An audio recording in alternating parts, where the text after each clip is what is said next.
All right. So today, Bernie Sanders announced that his campaign has been suspended. Suspended, right? Yeah. Yeah.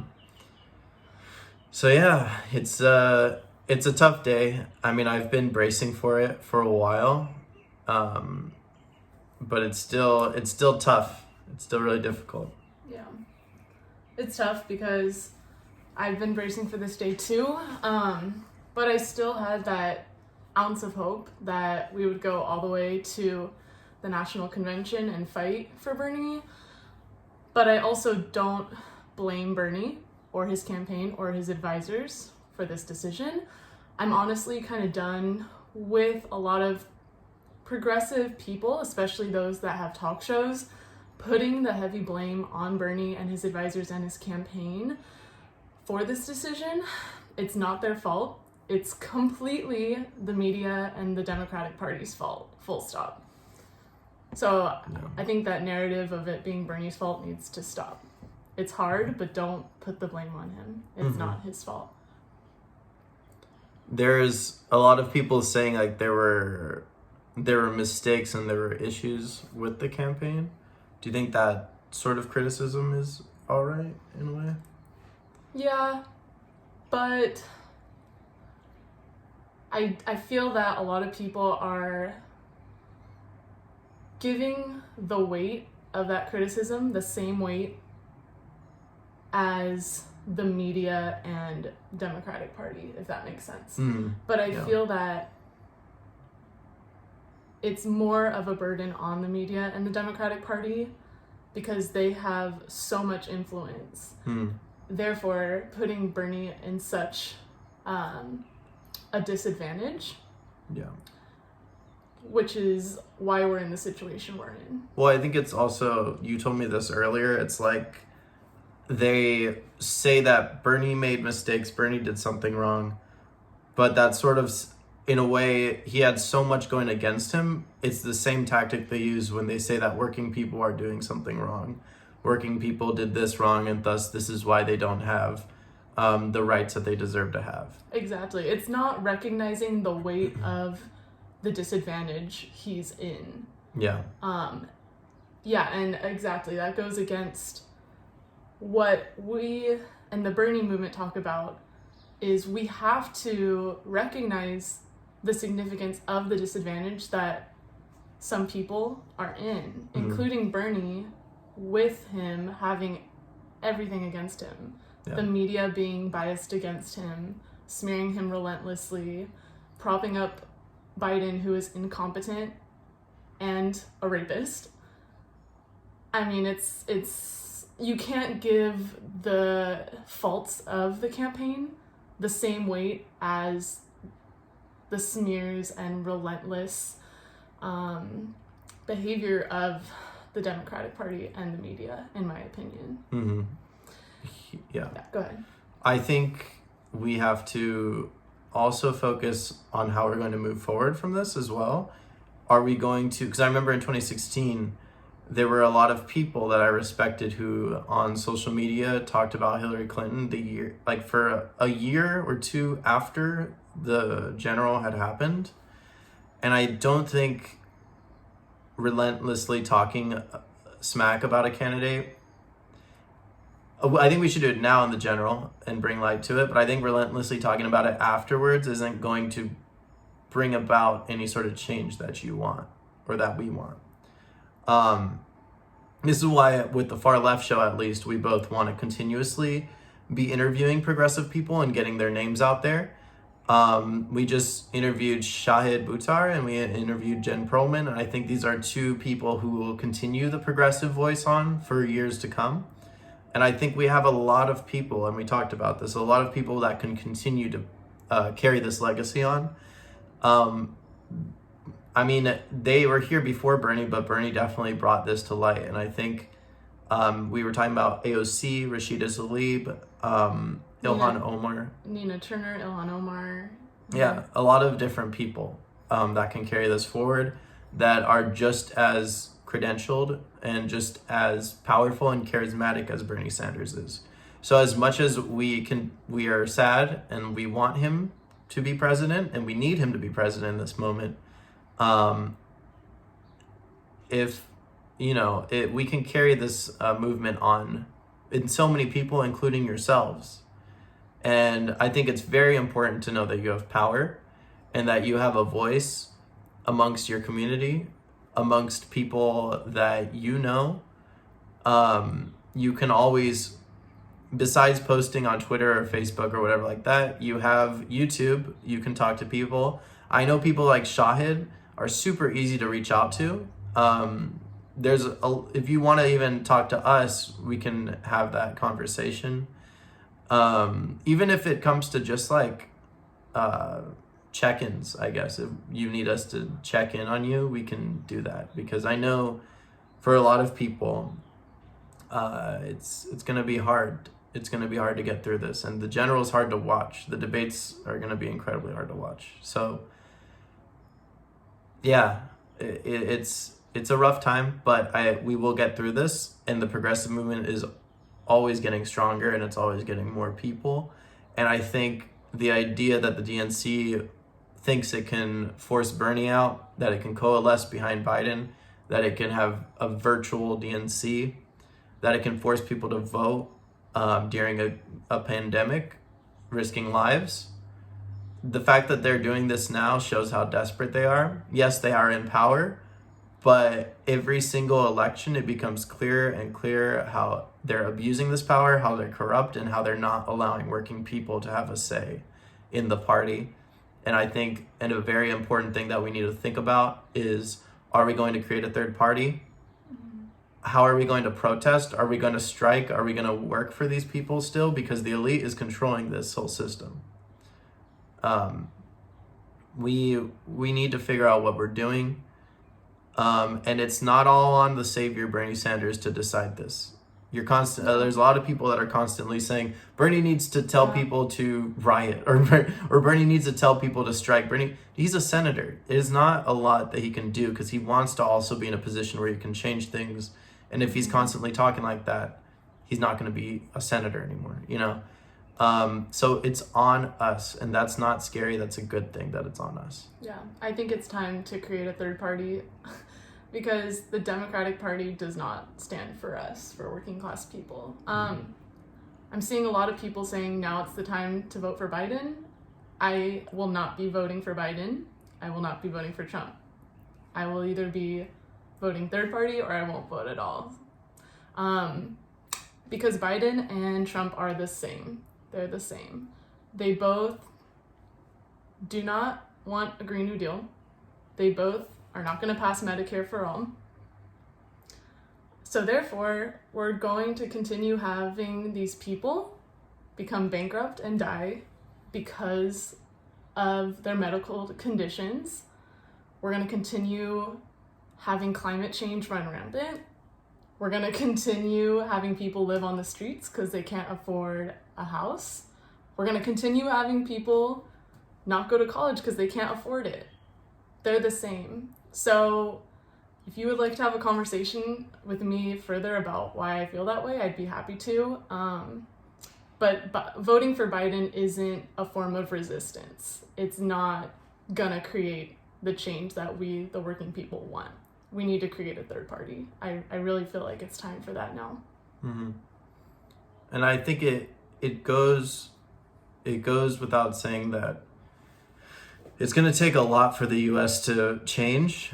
Like I said earlier when we were talking, the whole world could be underwater, and I don't know if the U.S. would care. I think it would take specific people of power to be threatened right now. Exactly. And I mean, the coronavirus is actually close to that. The coronavirus is very close. And there's a lot we need to do. And when it comes to voting, like I've been asking the people that we interview, I don't think our democracy is legitimate. Why would I think that? Whenever there's a popular candidate who represents the needs of the people, they don't win. The media constantly tunes them out. The media constantly bashes them. This even happened with Ron Paul, who was a libertarian. Mm-hmm. And so I was following that in high school. I mean, how many years is that? It's been 6-7 years. Mm-hmm. I mean, what about Eugene Debs? What about Jesse Jackson? I wasn't even alive for those. And I know that those were people, even Howard Dean, who is sort of a neoliberal, but was sort of also a little bit progressive. They even kicked him out. They kicked him out because he screamed. If anyone remembers the Dean scream, that was like a viral thing where he screams during a speech.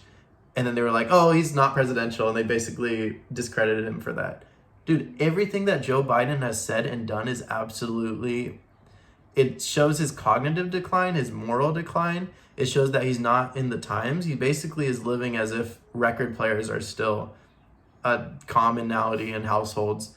He's not somebody who is fit for president or even just like a teaching position or a principal position. I mean, we're teachers, so that's how I think of it. I wouldn't hire him. I wouldn't have him work. So it's obvious that just like when Reagan was suffering from mental decline, he wasn't the person in charge. George W. Bush probably was born with mental decline and low mental ability, and he was not the person in charge. And so if Joe Biden wins the presidency, he won't be in charge. You won't really know who's in charge. It might be someone in his cabinet. It might be someone that's not even in the White House. But guess what? With Donald Trump, it's the same deal. I think Donald Trump's smart, but I don't think he has anybody in the working classes needs in mind. He's not passionate about people in that way, which is okay unless you're running for president. And you know what they also do with all those people you mentioned before that are progressive and were popular, including Bernie, is once they drop out or once they die, they revere them. So MLK, same thing. I mean, we have MLK Day now. The Democratic establishment quotes him all the time, which is so offensive because they clearly don't stand for what he wanted. Yeah. At the time, it was not like that. Don't let them fool you. And they're doing the same thing with Bernie now. Now that he's dropped out, you see Elizabeth Warren like, oh, Bernie, like, thank you for fighting for us. But it's like you literally accused him of being a sexist while he was running. Yeah. So they're gonna fool you and try to make you think like, oh, he did everything he could and we were there behind him. No, don't let them fool you. Like, we still gotta be mad. We still have to fight for this. I also want to ask this question. If the FBI was involved in the movements of MLK, Malcolm X, even in just environmentalist movements, what makes the FBI so great? What do you really think they weren't part of this Bernie movement? Do you think like Simone Sanders switching over, Tulsi Gabbard switching over and endorsing Biden? Andrew Yang, do you really think the FBI, I mean, Pete Buttigieg is so closely tied to the FBI. They definitely had their hands all over this. And it's obvious. I mean, if you look at history, what makes you think they weren't part of this? I mean, literally look at 2016 with Debbie Wasserman Schultz. Mm-hmm. I mean, that was evidence of breaking. Yeah. So why wouldn't they be able to do it again? Yeah, and I mean local elections are screwed. When we were interviewing Jen Perlman when she was talking about Tim Canova's race, it was screwed. The exit polls are screwed, and so I don't believe our democracy is legitimate. That's Yeah, going back to what you said before, when we do fight and protest for these progressive values, one thing that needs to be at the top of the list is voter integrity. Voting integrity, yeah. That needs to change. I feel that comes up during election cycles, and then once it's over, we forget about it. But I don't think we should forget about it once this election is over, because it's going to keep happening unless we make it a top priority that we fight for. Yeah. So because I think another thing is, I was talking to my mom, who's really, really passionate about Bernie Sanders and the movement, and she wasn't in so much in 2016, but now she is. And we were talking a couple days ago, and she told me, now I understand how you felt in 2016. I'm not voting for Biden no matter what. I'm not going to be humiliated by doing that just because the elites tell me to do that. I know you also said that friends who were Hillary Clinton supporters. Yeah, I have friends that were Hillary Clinton supporters in 2016, voted for her. This time around, they're Bernie supporters, and they're saying, I can't in good conscience vote for Biden. So with that logic, if Hillary didn't win, then Biden's definitely not going to win. There's no way. So we're going to have President Trump, and I think we want to think about what can we do in order to sort of make the world better, fight for someone that you don't know. And I think a very important thing to do is always be donating and supporting progressive groups. That includes subscribing to our channel, but also donating to Justice Democrats. We have AOC, but I actually care mostly about the ones who are not getting the most donations. There's Mary Newman. There's others that are still in their primary process that are going to be playing out soon. And I want you to just go to the Justice Democrats website and check those candidates out. Because we can love Bernie all we want, but the truth is that this is a movement of a coalition of huge amount of people. And I think we all need to start learning names, and we have to start connecting, because I think that's the only way we're going to beat this. I think that's a great point, and that brings me back to what I said about how I'm not voting for Biden or Trump. So I'm not going to vote for them, but I'm still going to vote for progressive people locally.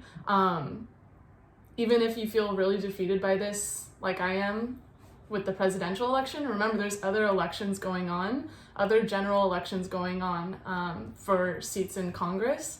So still go out and vote for them. They still have a chance. And I think another thing is getting involved yourself and running yourself, especially if you have a passion for this. I think it's super important to look into running. And I think if you know how to run and you know how to register, start telling people how. I think sharing information is wealth. And I think we really need to start spreading that around, because that's another thing the elites have that we don't have, is as much knowledge of how to do these things. And that's okay, but we'll figure it out. I think we have to also not fight too much right now as progressives. We can fight like establishment or Trump supporters, but I think as progressives, I gotta admit there's a lot of ego that goes on in the progressive community. Whether there's certain YouTubers saying that, oh, Bernie Sanders needs to listen to me. Bernie Sanders needs to listen to me. Oh, they're listening to me. I should be an advisor. Okay, you're not the only person thinking this stuff. You're just the only person who gets a lot of views saying this stuff. I think that's important to remember. You're not watching all of YouTube. You don't know about the Far Left Show. No, I'm kidding. But just any YouTube group, It's true. And I think especially given this election cycle, with everything that went down, with all the establishment campaigns dropping out and endorsing Biden, even though they're corrupt, they are not dumb. They're smart. Like, they had that all planned out. And it was able to justify Biden winning. It looked like the establishment was the united faction of the Democratic Party. Yeah. So I think that is something we need to work on, is the progressive faction looking more like a united front, because that's going to be an argument that they use against us, given this election cycle and everything that happened. Yeah. And I mean, Jeremy Corbyn's movement in the UK was a great foreshadower of what would happen here. And I sort of already had a feeling it would, and I think we have a lot of progressives that are not reaching the highest office in the land, but it's going to take time. It'll take time, but we have to reach all the offices of the land. And I think we can do that. I want to talk about our coming videos. We're going to be interviewing people that have organizations that distribute food to people in need right now. We're going to be discussing people running for local offices in the coming days, so look forward to those videos. We'll be posting those and talking about them. Is there anything else you wanted to close out with? No? I would say, yeah, it's okay. It's okay to be sad about this loss. But you gotta and we'll do our best, but we got to provide resources for new candidates, new people to run, and this fight is far from over. And guess what? For hundreds of years, this fight's been going on. We were fighting during the Industrial Revolution. We were fighting during the Civil Rights Movement. And we didn't get everything we asked for during the Civil Rights Movement. We asked for racial equality, which we're sort of there, sort of not. But we also asked for education for all. We asked for housing for all. We asked for healthcare for all. And this was going on. This is what MLK was talking about. And we never got this. And MLK was shot, you know? Malcolm X was shot. Malcolm X thought we would have to fight perhaps even violently or more aggressively for these things. I think he's probably right. But think about it this way. We have progressive leaders today that are not getting shot, and that's a good thing. That's a good thing. We're gaining power, and we are going to take over the establishment. There's no doubt about that. All right. Thank you so much. Feel free to message us or comment if you have any thoughts about this. We'd love to hear from you. Thank you. I will undo the damage that Trump did, and among other things, reestablish the legal status of the 1.8 million young people and their parents eligible for the DACA program.